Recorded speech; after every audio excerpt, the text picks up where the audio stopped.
Hi കൂട്ടുകാരെ, ഇഡ്ഡലിക്കും ദോശയ്ക്കും പറ്റിയ ഒരു സൂപ്പർ ടേസ്റ്റി ചമ്മന്തിയാണ് ഇന്ന് പരിചയപ്പെടുത്താൻ പോകുന്നത്. ഞാൻ അതിനായിട്ട് ഇത്രയും സാധനങ്ങളാണ് ഒരുക്കി വെച്ചിട്ടുള്ളത്. 2 തക്കാളി, വലിയ തക്കാളി പൊടിയായി അരിഞ്ഞതാണിത്. ഒരു പിടി മല്ലിയില, ഇത് ആഫ്രിക്കൻ മല്ലി പറ്റില്ല കേട്ടോ, ശരിക്കുള്ള മല്ലിയില തന്നെ വേണം. ഒരു പിടി. ഒരു വലിയ സവാള നൈസാക്കി ചെത്തി അരിഞ്ഞത്, നന്നായി കഴുകി ചെത്തി അരിഞ്ഞത്.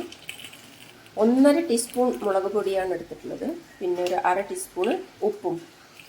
ഇത്രയുമാണ് ഇതിന് വേണ്ട സാധനങ്ങൾ. ഇനി ഇതെങ്ങനെയാണ് ഉണ്ടാക്കുന്നത് എന്ന് നോക്കാം.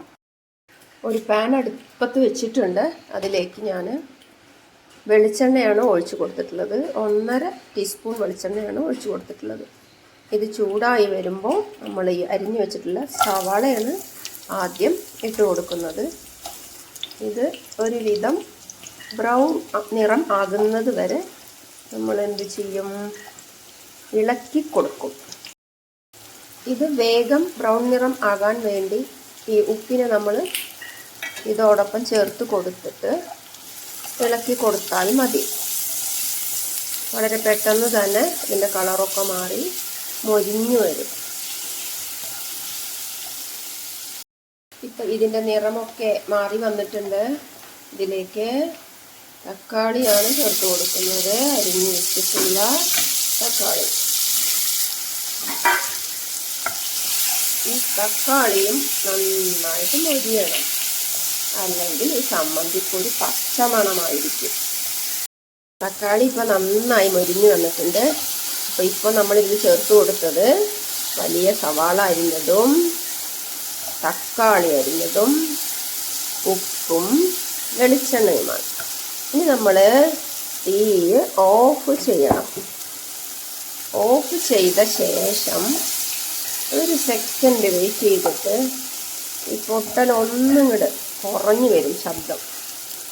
ആ സമയത്താണ് നമ്മൾ കുറച്ച് മാറി നിന്നിട്ട് ഈ മുളക് പൊടി ഇട്ട് കൊടുക്കണം. അടുത്ത് നിൽക്കുമ്പോൾ നമ്മൾ തുമ്മും. അലർജിക് കംപ്ലൈൻ്റ് ഉള്ളവരൊക്കെ തുമ്മിപ്പോവും. അപ്പോൾ ഇതാ ഇതിങ്ങനെ ഇട്ട് കൊടുക്കണം. ഇപ്പോൾ ഈ ഒരു തക്കാളി ഉള്ളിക്കൊരു കളറൊക്കെ വന്നു, ചുവന്ന് വന്നിട്ടുണ്ട്. ഇനി ഇതിലേക്ക് നമ്മൾ ചേർത്ത് കൊടുക്കേണ്ടത് നമ്മുടെ മല്ലിയിലയാണ്. മല്ലിയില ഇങ്ങനെ ചേർത്ത് കൊടുത്തിട്ട് ഇളക്കി കൊടുക്കുക. ഇത്രയേ ഉള്ളൂ പണി. തീയൊക്കെ ഓഫാക്കിയിട്ട് വേണം ചെയ്യാൻ എന്ന് പ്രത്യേകം പറയട്ടെ. ഇനി ഇതിനെ മൊത്തം നമ്മൾ കുറച്ച് നേരം ആറാൻ വെക്കുകയാണ്. ഒന്ന് ആറണം, തണുക്കണം. ചൂടൊക്കെ പോയി ഒന്ന് തണുത്ത ശേഷമാണ് നമ്മൾ എന്ത് ചെയ്യുന്നത്, മിക്സി എടുത്ത് അതിൽ അരയ്ക്കുന്നത്. എൻ്റെ ചെറിയ മിക്സിയിലാണ് ഞാനിത് ഇട്ടിട്ടുള്ളത്. പ്രത്യേകം ശ്രദ്ധിക്കേണ്ട കാര്യം, ഇതിലൊരു തുള്ളി വെള്ളം ചേർക്കരുത്. ചേർത്ത് കഴിഞ്ഞാൽ ടേസ്റ്റ് വേറെ ആയിരിക്കും. അത് വേറൊരു ടേസ്റ്റാണ്. ചേർത്ത് കഴിഞ്ഞാൽ കുറേ അധികം വേണമെന്നുള്ളവർക്ക് വേണമെങ്കിൽ വെള്ളം ഒഴിക്കാം. അപ്പോൾ നമ്മളൊന്ന് കടുക് വറുത്തിട്ടാൽ മതി.